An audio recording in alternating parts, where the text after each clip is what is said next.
بسم اللہ الرحمن الرحیم۔ اللہم صلی علی سیدنا و مولانا محمد و علی آل سیدنا و مولانا محمد و بارک وسلم۔ میرے راہ ہدایت کے ناظرین و سامعین، ہمارا یہ خوبصورت سلسلہ فرمان رحمت صلی اللہ تعالی علیہ وسلم، اس کی آج دوسری حدیث مبارکہ جو بخاری شریف کی حدیث نمبر 8 ہے۔ حضرت عبداللہ بن عمر رضی اللہ تعالی عنہ بیان کرتے ہیں کہ رسول اللہ صلی اللہ تعالی علیہ وسلم نے فرمایا، اسلام کی بنیاد 5 چیزوں پر ہے، یعنی 5 چیزوں پر اسلام کی بنیاد قائم کی گئی ہے۔ اول، گواہی دینا کہ اللہ کے سوا کوئی معبود نہیں اور بے شک حضرت محمد صلی اللہ تعالی علیہ وسلم اللہ کے سچے رسول ہیں۔ دوسرا، اور نماز قائم کرنا۔ تیسرا، اور زکوٰۃ ادا کرنا۔ اور چوتھا، حج ادا کرنا۔ اور پانچواں، رمضان کے روزے رکھنا۔ یہ بخاری شریف کی حدیث نمبر 8۔ بخاری شریف کی اس حدیث مبارکہ میں اسلام کے بنیاد کی ذکر کیا گیا ہے کہ اسلام کی بنیاد جو ہے وہ 5 چیزوں پہ رکھی ہے۔ آپ احباب جانتے ہیں کہ اگر کوئی عمارت قائم کرنی ہے، کوئی بلڈنگ بنانی ہے یا کوئی اور چیز تیار کرنی ہے تو اس کی سب سے پہلا جس چیز کو دیکھا جاتا ہے وہ بنیاد ہے۔ بنیاد کی مضبوطی پر عمارت کی مضبوطی ہوتی ہے، اور اگر بنیاد میں کوئی کمی ہو، ٹیڑھا پن ہو، کوئی کجی ہو، کوئی جھول ہو تو پھر عمارت تعدیر قائم نہیں رہتی۔ بڑے واضح طریقے پر کریم آقا صلی اللہ تعالی علیہ وسلم نے بیان فرمایا ہے کہ اسلام کی بنیاد جو ہے وہ 5 چیزوں پر ہے۔ اچھا، اس میں سے سب سے پہلا حصہ جس کا ذکر کیا گیا، پہلا ستون، پہلی بنیاد، وہ ہے توحید، یعنی اللہ کی گواہی دینا اور کریم آقا صلی اللہ تعالی وسلم کے سچے رسول ہونے کا اقرار کرنا۔ اب توحید کیا ہے، لا الہ کیا ہے؟ وہی سرکار کے بارگاہ میں حاضر تھے، وہی سرکار سے عرض کی کہ حضور، یہ توحید لا اور الا اللہ، نفی اور اثبات کیا ہے؟ تو آپ نے مسکرا کے جواب دیا، بیٹا یہ سارے کا سارا دین ہے۔ بڑی توجہ طلب بات تھی۔ آپ نے فرمایا کہ اس کو الگ الگ کر کے دیکھو۔ پہلا ہے لا، نفی۔ وہی سرکار نے فرمایا کہ بیٹا بتاؤ نفی سے کیا مراد ہے؟ تو میں نے عرض کی، حضور انکار کرنا۔ آپ نے فرمایا کس کا؟ میں نے عرض کی، اس کے علاوہ کوئی خدا نہیں، اس بات کا جو ہے وہ اقرار کرنا اور انکار کرنا، اس کے علاوہ بات کی تمام کا انکار کرنا۔ تو آپ نے فرمایا بچے صرف اس چیز کی نہیں، کائنات میں موجود ہر چیز کا انکار کرنا۔ کوئی بھی شے نہیں ہے، کوئی چیز نہیں ہے، کچھ بھی نہیں ہے، بس وہ ہے۔ انسان تمام چیزوں کا انکار کر لیتا ہے لیکن اپنی ذات کی نفی نہیں کر پاتا۔ ساری زندگی میں نے یہ کیا، میں ہوں، اس چیز کی بھی نفی کرنا یہ بنیاد ہے، اور انسان سے یہ ہو نہیں سکتی۔ اپنی ذات کی نفی نہیں کرتا کہ میں کچھ بھی نہیں ہوں۔ جو کچھ بھی ہو رہا ہے، جو کچھ کر رہا ہے، وہ اللہ تبارک و تعالی ہے۔ اس کی ذات سے کوئی خیر نکل رہی ہے، اس کی ذات سے کسی کو نفع ہو رہا ہے، اس کے وجود سے لوگ نفع حاصل کر رہے ہیں، اس چیز کا بھی انکار کرے۔ کیوں؟ کہ وہ کہتا ہے خیر کا مالک میں ہوں۔ تیری ذات سے جو خیر ہونی ہے، خیر نکلنا ہے، وہ اس کا مالک وہ ہے. ہاں، جو شر ہونا ہے وہ تیرے نفس کی طرف سے. انسان خیر کے معاملے میں خود کو رکھتا ہے اور برائی کے معاملے میں کہتا ہے کہ یہ اس کی طرف سے تھا. بابا یوسف خان نے فرمایا کہ اگر انسان اس نفی کے راز کو پالے تو کلمے کی حقیقت اس پہ آشکار ہو جائے گی. بابا سرکار نے فرمایا بیٹا بات بڑی توجہ طلب ہے، غور کرنا. سادہ بات ہے لیکن اس کی گہرائی میں جاؤ گے تو قیامت تو قائم ہو سکتی ہے، اس بات کی گہرائی ختم نہیں ہو سکتی. میں چونکا کہ کون سی ایسی بات؟ آپ نے فرمایا کہ بیٹا صرف لفظ لا کو سمجھانے کے لیے، صرف ایک لفظ لا کو سمجھانے کے لیے اس نے 30 پارے اتارے ہیں.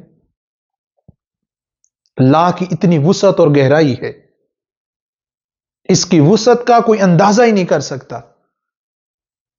پورا قرآن اٹھا کے دیکھ لیں، یہ کرنا ہے، یہ نہیں کرنا، ایسے کرنا ہے، ایسے نہیں کرنا ہے، یہ سمجھایا گیا ہے. اور یہ ساری کی ساری اس لا کی تشریح ہے.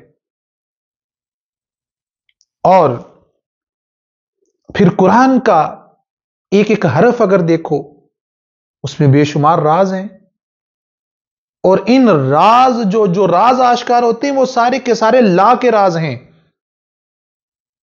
اگر انسان پہ کھل جائیں، اور وہ کھولتا بھی ہے. اور جن پر انہوں نے اس راز کو کھولا، جن ہستیوں نے اس راز کو پا لیا، پھر اس نے کائنات میں مثال بھی قائم کر کے بتا دی. روی سرنگان فرمایا بیٹا مثال سے سمجھو جنہوں نے لا کو سمجھا، کیونکہ قرآن کا ایک ایک حرف راز ہے، اس میں بے شمار راز پوشیدہ ہیں، اور وہ سارے کے سارے کس کے راز ہیں؟ لفظ لا کے راز ہیں.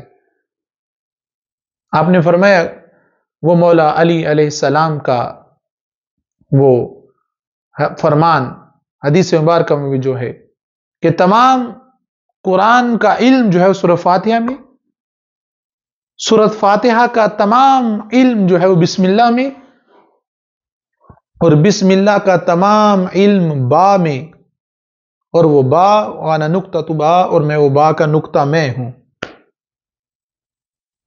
تو پھر انہوں نے کیونکہ لا کو سمجھا تو پھر لا جاری ہی ان سے ہوتا ہے، اور عمل کر کے بھی دکھایا. اب سب سے زیادہ اسلام کے لیے جس خانوادے نے قربانیاں دیں وہ مولا علی علیہ السلام کا ہی، کہ کربلا سے لے کر بدر سے لے کر کربلا تک، اور کربلا سے لے کر امام مہدی کے ظہور تک اسلام پر جتنی بھی آزمائشیں آئیں یا آئی ہیں یا آتی رہیں گی، اس سب آزمائش کے لیے اہل بیت علیہ السلام نے اپنا خانوادہ پیش کیا. اسلام پر آزمائش آئی تو علی اکبر علیہ السلام سے لے کر علی اصغر کو دیا، اور محمد علیہ السلام سے لے کر امام قاسم علیہ السلام تک دیا، اور غازی عباس علیہ السلام سے لے کر خود امام حسین علیہ السلام نے اسلام کی بقا کی خاطر اپنے آپ کو پیش کر دیا، اور وہ فلسفہ لا کو سمجھایا. کربلا سارے کا سارا فلسفہ لا ہے. جتنا کربلا کو کھولتے جاؤ گے لا تمہارے سامنے کھلتا جائے گا. اسی لیے پھر خواجہ معین الدین چشتی اجمیری کو کہنا پڑا حقا کے بنا لا الہ است حسین، کہ کلمے کی بقا اور لا کی تفسیر اگر دیکھنی ہے تو وہ تمہیں امام حسین علیہ السلام میں نظر آئے گی. اور بھی ایک شاعر نے کہا لا الہ تو کہہ دیا اب لے مزہ تاثیر کا، لا الہ کی تہ کے نیچے خون ہے شبیر کا. اور لا الہ کو پڑھنے والوں لا الہ سے پوچھ لو، لا الہ تو بچ گیا گر لٹ گیا شبیر کا. وہی سرکار میں لا ایک حصار ہے جو انسان کو، آدم کو اس کا بندہ بناتا ہے.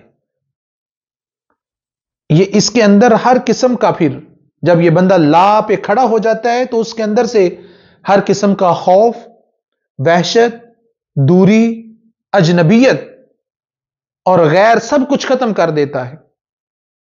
پھر اس کا تعلق مادیت سے کٹ جاتا ہے، پھر وہ ہوتا تو یہاں ہے لیکن اس کا وجود عرش علا پہ ہوتا ہے۔ پھر وہ ہر غیر سے دور ہو کر اس کے جلووں میں گم ہو جاتا ہے، اس کو ہر جگہ وہی نظر آتا ہے، اس کی باتوں سے پھر اس کی جھلک آتی ہے، اس کے گفتار سے پھر اس کا رنگ جھلکتا ہے، پھر اس کے کلام سے اس کے حسن مطلق کے جلوے آشکار ہوتے ہیں۔ اور وہی سرکار نے فرمایا، بیٹا بہت ساری باتیں ایسی ہیں جن کا تعلق الفاظ کے ساتھ نہیں ہے، ان کا تعلق مشاہدے کے ساتھ ہے، اور لا کے سفر کا الفاظ کے ساتھ تعلق نہیں ہے، یہ مشاہدے کے ساتھ تعلق ہے۔ تو جو اس راہ کا مسافر ہی نہیں، اور جس نے اس رنگ کو کی جھلک دیکھی نہیں، جس نے اس خوشبو کو سونگا ہی نہیں، جس نے اس ذائقے کو چکھا ہی نہیں ہے، وہ انکار کر دے گا، کیونکہ وہ مقام یقین پر نہیں ہے۔ اور یقین کے ساتھ سفر کرنے والا مشاہدے کی دنیا کا مسافر بن جاتا ہے۔ میرے سامعین، لا ایک سمندر ہے، لا ایک بحر بے کراں ہے، لا زمین و آسمان کی وسعت کم ہے، اس کی وسعت اس سے بھی زیادہ ہے،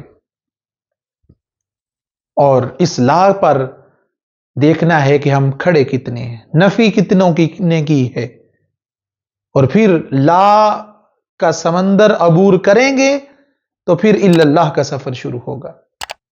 اللہ ہمیں لا کی حقیقت کو سمجھنے کی توفیق عطا فرمائے۔ والسلام علیکم ورحمۃ اللہ وبرکاتہ۔